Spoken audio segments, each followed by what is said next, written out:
හරි එතකොට දැන් අපිට ඊළඟ දින පාර්ට් එක තියෙන්නේ C පාර්ට් එක net assets acquired recognition principle. එතන මෙන්න අපිට ෆෝමියුලා එකක් දීලා තියෙනවා. එතන මේ ෆෝමියුලා එක තමයි අපි goodwill එක හොයද්දී පාවිච්චි කරන ෆෝමියුලා එක තමයි මේ දීලා තියෙන්නේ. එතන මේක අර ඉස්සරහට ගානක් තියෙන නිසා මම ගානක් එක්ස්ප්ලেইন කරන්නම්. ෆෝමියුලා එක දෙක නිසා අපි දැන් පොඩ්ඩක් ස්කිප් කරලා යන්න. දැන් නිකන් ෆෝමියුලා එක බලාගන්න. ඊළඟට වැදගත් පාර්ට් එකක් තියෙනවා. ඒක තමයි අපේ non controlling interest කියන පාර්ට් එක. හරිද? හරි. එතකොට non controlling interest කියලා කියන්නේ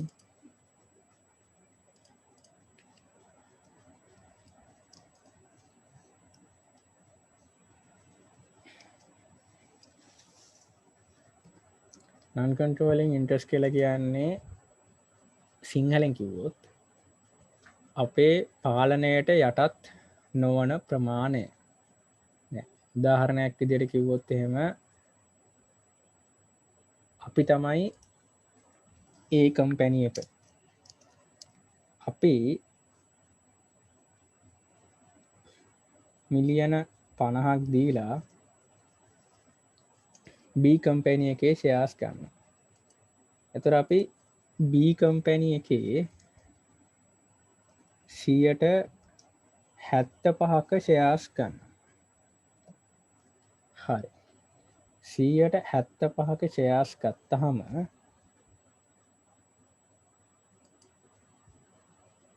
අපිට හම්බෙනවා දැන් අපි ඒ කම්පැනි එකනේ අපිට හම්බෙනවාද අපේ මේ B කම්පැනි එකේ කන්ට්‍රෝලින් පවර් එක.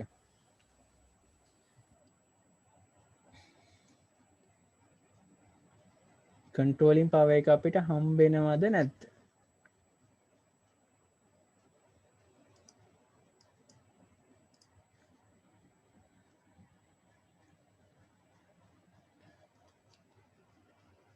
හරි කලින් කරපු වගේ කියන්න අපි ගානක් දීලා එක කම්පැනි එක නැත්නම් B කම්පැනි එකේ 75ක ෂෙයාර්ස් ගන්නවා. එතකොට අපිට B කම්පැනි එකේ කන්ට්‍රෝලින් පවර් එක ලැබෙනවද නැද්ද?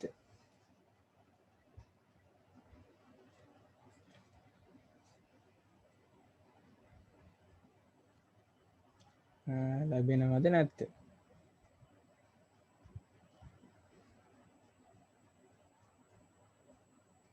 මම එතකොට කිව්වා කන්ඩිෂන් දෙකක්. එකක් තමයි voting right 150ට වැඩි නම් එතකොට කන්ට්‍රෝලින් පවර් එක කොහොමත් හම්බෙනවා. 150ට අඩුයි නම් contractual agreement එකකින් තමයි කන්ට්‍රෝලින් පවර් එක ගන්න පුළුවන් කියලා. හරියට මේ සිද්ධියට අනුව නම් B එකේ 175ක් ගන්නවා කියලා කියන්නේ අනිවාර්යයෙන්ම කන්ට්‍රෝලින් පවර් එක අපිට හම්බ වෙනවා. ඒ කියන්නේ අපි පේරන්ට් වෙනවා B එක සබ්සිඩියරි එක වෙනවා. හරි එතන කාටද ප්‍රශ්නයක් තියෙනවද ඒක ආපු විදිය? නැත්තම් මේ පේරන්ට් සබ්සිඩියරි අඳුරගත්ත විදිය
එතන මේකට අපි කියනවා සබ්සිඩියරි කියලා. ඒ වගේම මේකට අර ඇක්වයර් කියන විදිහට පැත්තෙන් කිව්වොත් එහෙම ඇක්වයරි. හරි. මේ ගත්ත වචන දෙකේ හරි නැත්තම් මේකට මං කන්ට්‍රෝල් එක හම්බ වෙනවා කියපේ හරි කාට හරි ප්‍රශ්නයක් තේරෙන්නේ නැත්නම් තියෙනවා නම් අහන්න. ඉස්සරහට ගණන් හැම එකෙම මේක ඕනේ.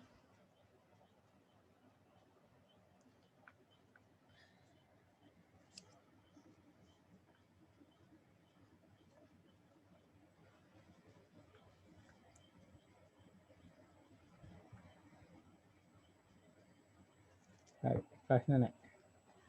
එතකොට අපිට 175ක් ගත්ත කියලා කියන්නේ මේක අපේ B එක අපේ සබ්සිඩියරියක් වෙනවා. අපි පේරන්ට් වෙනවා. එතකොට අපි acquire B එක acquiree. එතකොට අනිත් පැත්තට බැලුවොත් එහෙම මෙතන බලන අයට පේනවා හරියට B එකේ 175යි අපි කන්ට්‍රෝල් කරන්නේ. B එකේ කන්ට්‍රෝලින් පවර් එකෙන් 175යි අපිට තියෙන්නේ. එතකොට මේක අනිත් පැත්තට ඒ කියලා කියන්නේ 125ක් තියෙනවා අපිට කන්ට්‍රෝල් කරන්න බැරි. 175යි අපි යටතේ තියෙන්නේ 125ක් තියෙනවා අපිට කන්ට්‍රෝල් කරන්න බැරි. එතකොට ඒකට තමයි අපි කියන්නේ non controlling interest කියලා.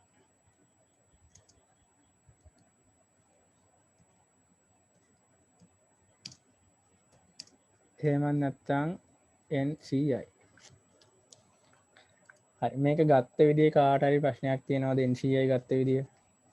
NCI මේ තාම ඕනර්ෂිප් එකේ percentage එකක් විතරයි ගත්තේ.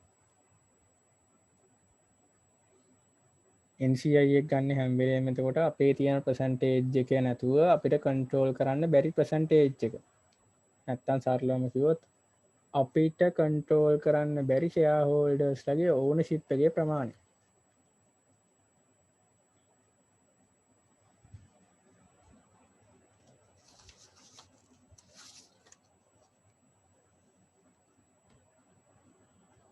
හරි මම හිතන්නේ එහෙනම් ක්ලියර් වෙලා ඇති. එතකොට non controlling interest කියන එක තේරලා තියෙන්න ඕනේ. කොහොමද non controlling interest එක අපි මේ තියෙන අපිට දීලා තියෙන ownership එකෙන් හදාගන්නේ කොහොමද කියන එක තේරිලා තියෙන්න ඕනේ.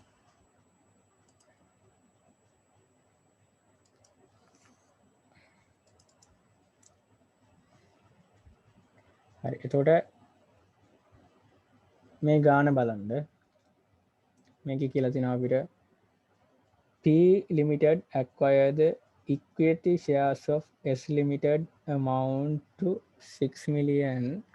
S Limited had a total share capital of 10 million at the time of acquisition. එතකොට P Limited එකෙන් S Limited එක සල්ලි වලට ගත්තලු. හැබැයි එයා අරන් තියෙන total share වලින් මිලියන 6ක shares විතරයි. එතකොට මිලියන 6ක shares විතර නම් එයා ගත්තේ P Limited එකට ඉන්න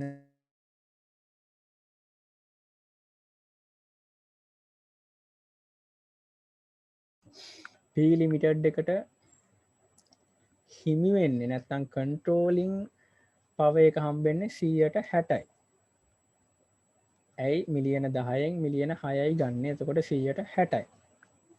ඒ වගේම P Limited එකට කන්ට්‍රෝල් කරන්න බැරි S Limited එකේ ඉක්විටි එකක් නැත්තම් ෂෙයා හෝල්ඩර්ස්ලා ප්‍රමාණයක් ඉන්නවා 140ක. එතකොට ඒකට තමයි අපි කියන්නේ non controlling interest එහෙම නැත්නම් NCI කියලා. මේක ගත්ත විදිය මොනවා හරි ඩවුට් එකක් තියෙනවද තේරෙන්නේ නැත්නම් තියෙනවද?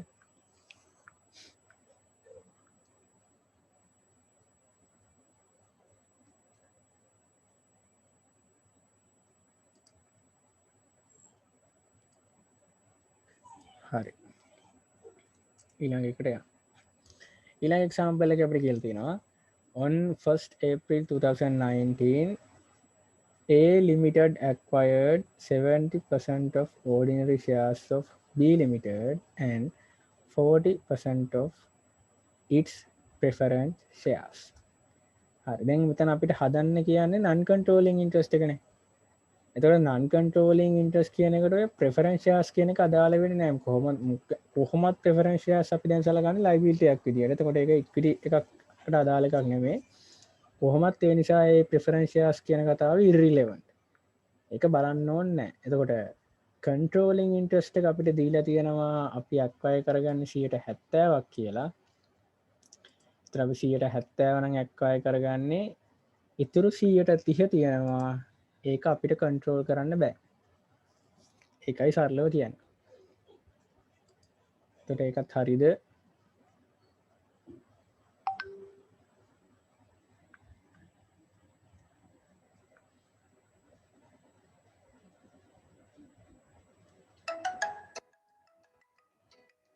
අනු විනාඩියක්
හරි එතකොට මේකත් තේරුණානේ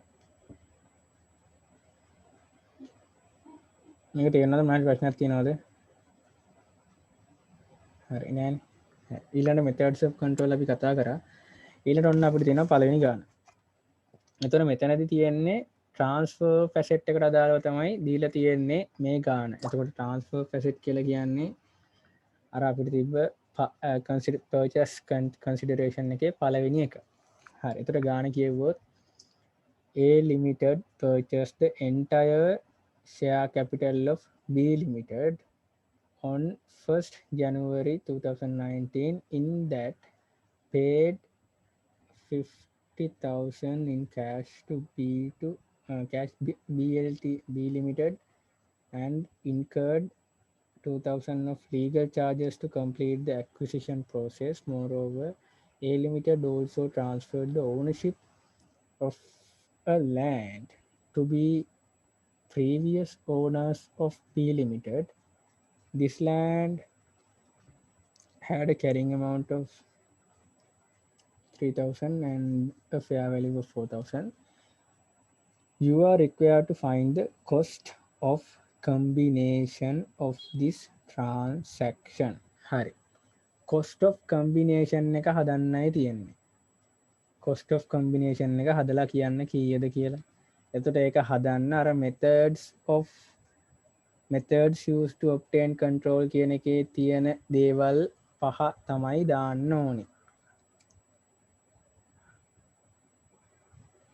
ප්‍රශ්නයක් තියෙනවා නම් අහන්න හදන විදිය නැත්තම් උත්තරේ කියන්න හදලා.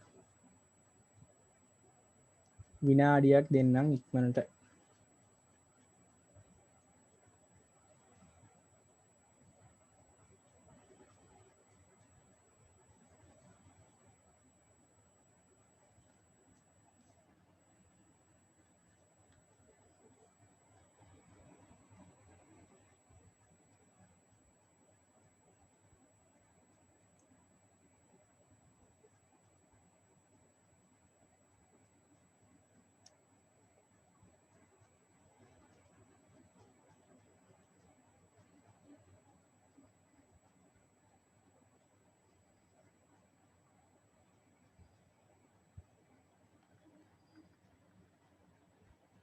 හරි එක්කෙනෙක් කිව්වා අනිත් අය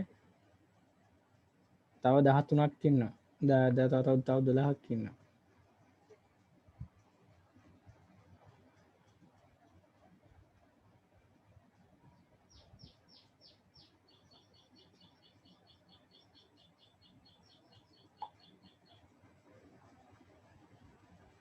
ඔය කියප් එක හරි.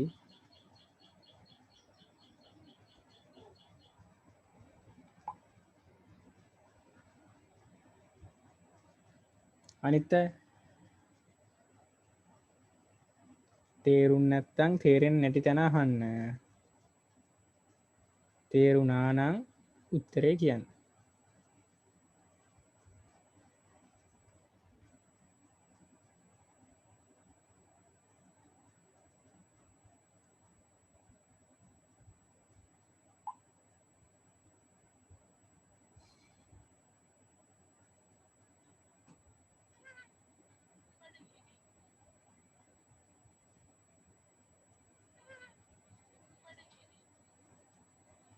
හරි දෙවනියත් කිව්වා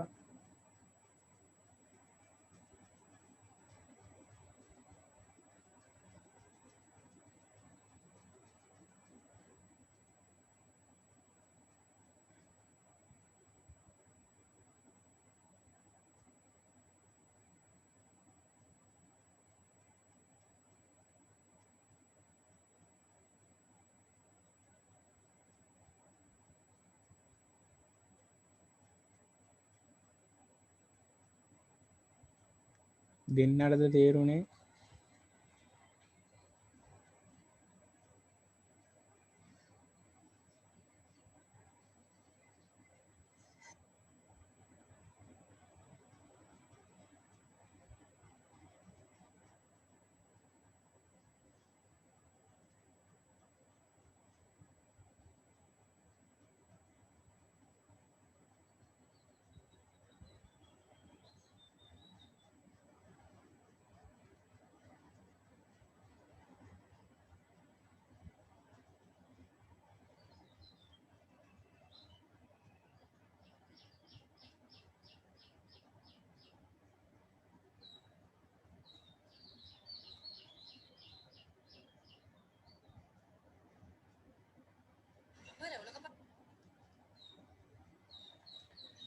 හරි දෙන්නටයි වගේ තේරලා තියන්නේ මං එතන උත්තරේ කියන්නම්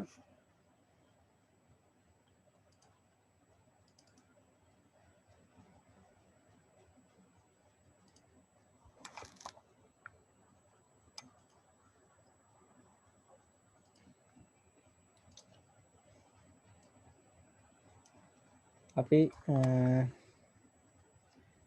කෑෂ් වලින් පේ කරලා තියෙනවා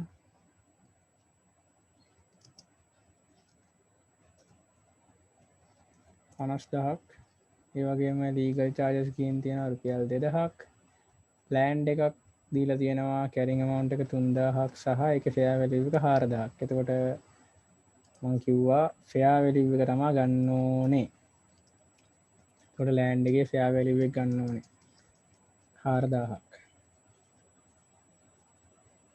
එතකොට ටෝටල් එක එනවා අපිට 54000ක් හරි මේක තමයි ඒතර උත්තරේ එන්නේ තේරුම් නැත්තම් අහන්න හරි ඒ අපි ඊළඟ ගානට යන්න මේ තියෙන පළවෙනි එක ඒතර ට්‍රාන්ස්ෆර් ඔෆ් ඇසෙට් කියන එක තමයි මේකෙදි අපිට පෙන්වලා දුන්නේ ඊළඟට දෙවෙනි එක issues of equity shares හරි දැන් මේකේ මට ඉක්මනට හදලා කියන්න කීය දෙන්න ඕන උත්තරේ කියලා example 2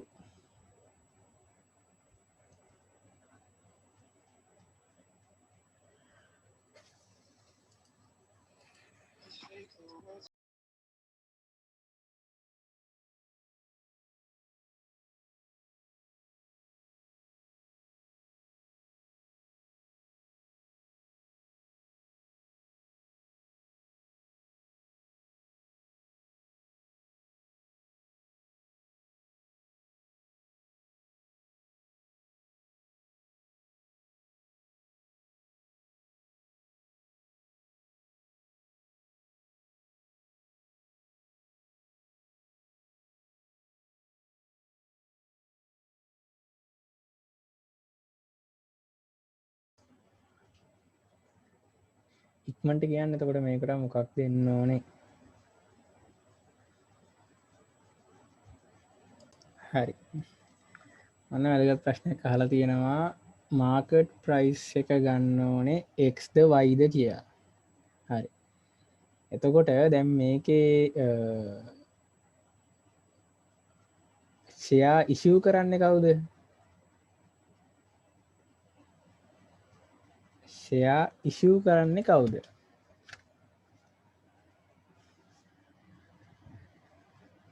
හරි එක්කෙනෙක් හරියට කියලා තියෙනවා ආංශයක කියන්න කවුද ෂෙයා ඉෂුව කරන්නේ ඕ හරි ඒක හරි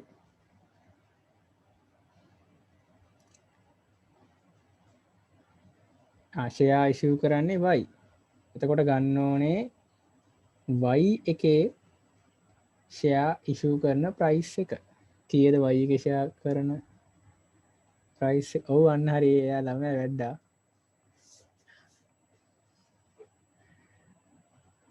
කීයද y එකේ ෂෙයා ඉෂූ කරන ප්‍රයිස් එක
හරි හරි මෙතනදී පොඩි මිස්ටේක් එකක් වුණා මෙතනදී ගන්න ඕනේ 6 තමයි ගන්න ඕනේ 4 නෙමෙයි 6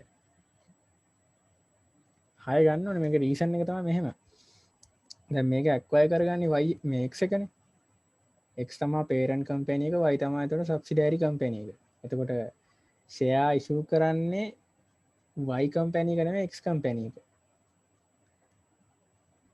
හරිද එතකොට 4 shares for every 10 years 10 shares in y limited එතකොට ෂෙයාස් ඉෂූ කරන්නේ x එකෙන් y එක y එකේ තියෙන ෂෙයාස් ගානට හරිද ඒක හරි තේරුම් නැත අය කියන මෙහෙම x ලිමිටඩ් එකෙන් තමයි y ලිමිටඩ් එක සල්ලි වලට ගන්න. එහෙමත් එතකොට x එක පේරන්ට් වෙනවා y එක සබ්සිඩයිරි වෙනවා. එතකොට x එක y එකට ලක්ෂ 5ක් ගෙවනවා. ඒ වගේම තමයි x එකෙන් shares issue කරනවා 10 shares 4 shares for every 10 shares in y limited.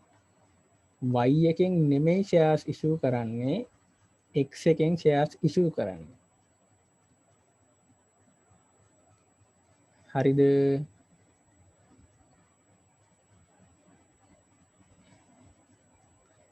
පැහැදිලි නැත්තම් අහන්න පැහැදිලි නැති තැනත්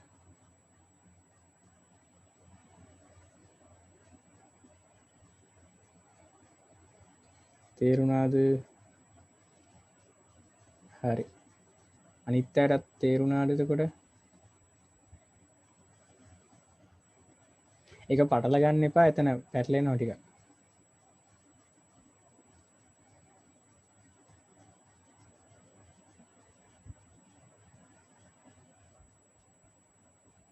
මෙතන මේ කියලා තියෙන්නේ ඇත්තටම ෂෙයා ඉෂුව එකක් ගැන නෙමෙයි කියලා තියෙන්නේ. මේ කියලා තියෙන අර පර්චේස් කන්සිඩරේෂන් එකට අපි ඉක්විටි ෂෙයාර්ස් දෙනව ප්‍රමාණයක් කියලා කියන්නේ. ඒක වරද්ද ගන්න එපා. මේ ෂෙයා ඉෂුව කරලා සල්ලි ගෙවනවා කියන කතාවක් නෙමෙයි තියෙන්නේ. කන්සිඩරේෂන් එකට සල්ලිත් දෙනවා ඊට අමතරව ෂෙයාර්ස් ටිකකුත් දෙනවා කියන එකයි මෙතනින් අපිට අයිඩියා එක දීලා තියෙන්නේ. ඒතර ඒක ගන්න ඕනේ අර විදිහට. හරිද? ඒක තේරුම් නැති කවුරු හරි ඉන්නවද?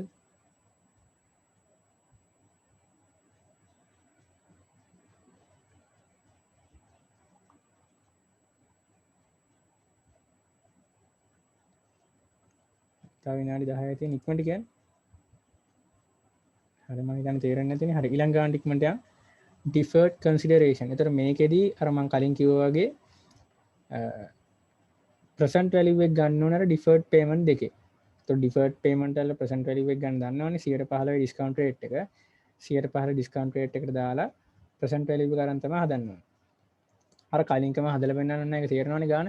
උත්තරේ ඉන්නේ ඒතර 7,40,000යි. නෑ ඉන්න මම හදලා වෙන්න නම් වෙන.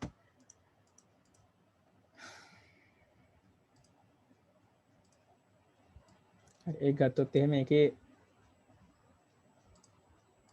කෑෂ් එනවා ලක්ෂ 5යි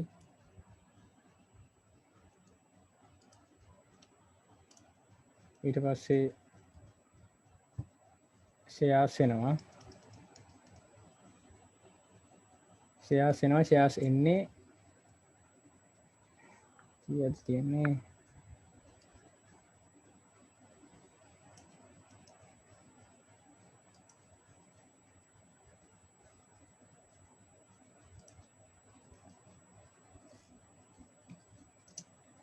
ෂෙයාර්ස් එනවා. එතකොට ඔන්න 40000ක්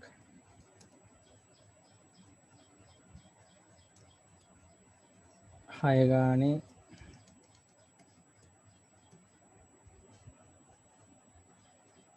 එතකොට අපිට ටෝටල් එක එනවා 5යි 240000යි 740000ක්.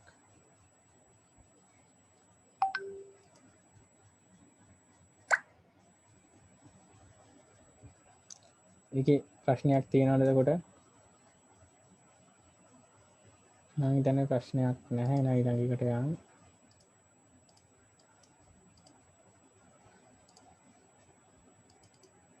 හරි. ඊළඟ ගාන අපිට තියෙන deferred consideration එක. ඉක්මනට මේක හදන්න deferred consideration එක.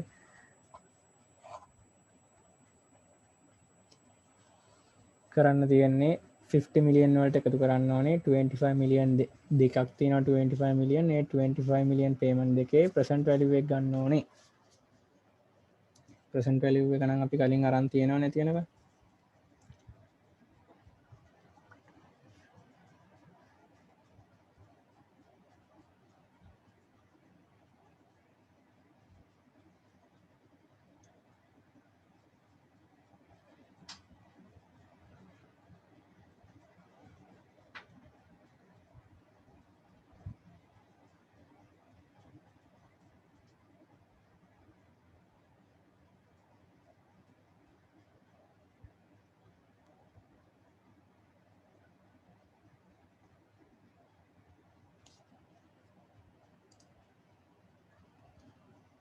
හදලි ඉවරයි කියන්නේ.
දැන් කාට හරි present value එක ගන්න එක මතක නැද්ද?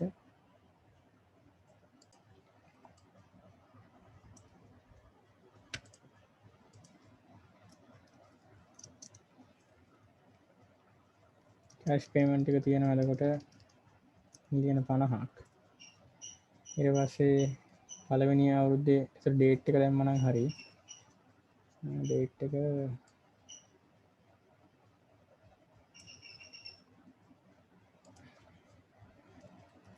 2019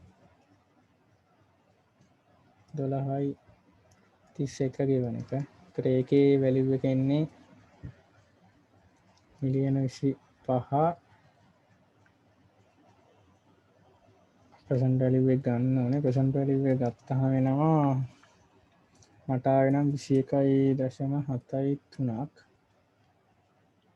ඊට පස්සේ 2020 12/31 මිලියන 25යි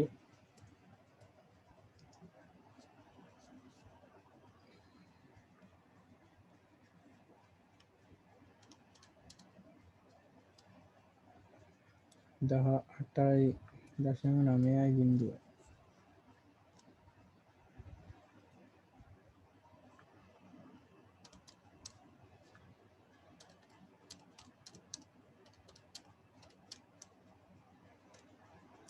එතට 90.6.4.6.3 වගේ නම් 90.6.3 හෝ 6.4 වගේ නම් හරි කාටරි ප්‍රශ්නයක් තියෙනවද ඒ ගානේ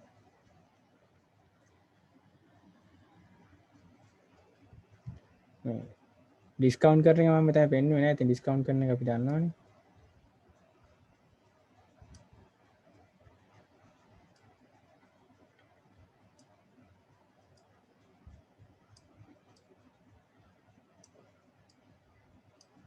හරිද හරිනම් හරි කියන්නේ ඉක්මනට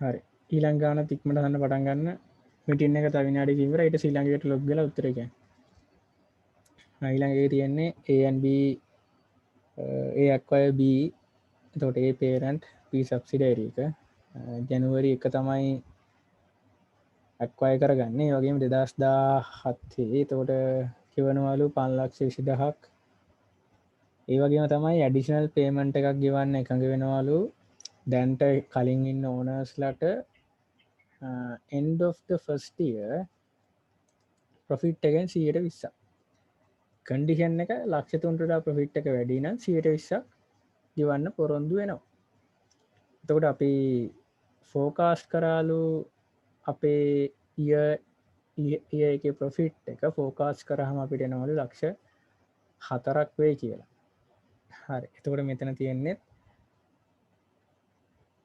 කලින් කිව්වේම ඩිස්කවුන්ට් කරලා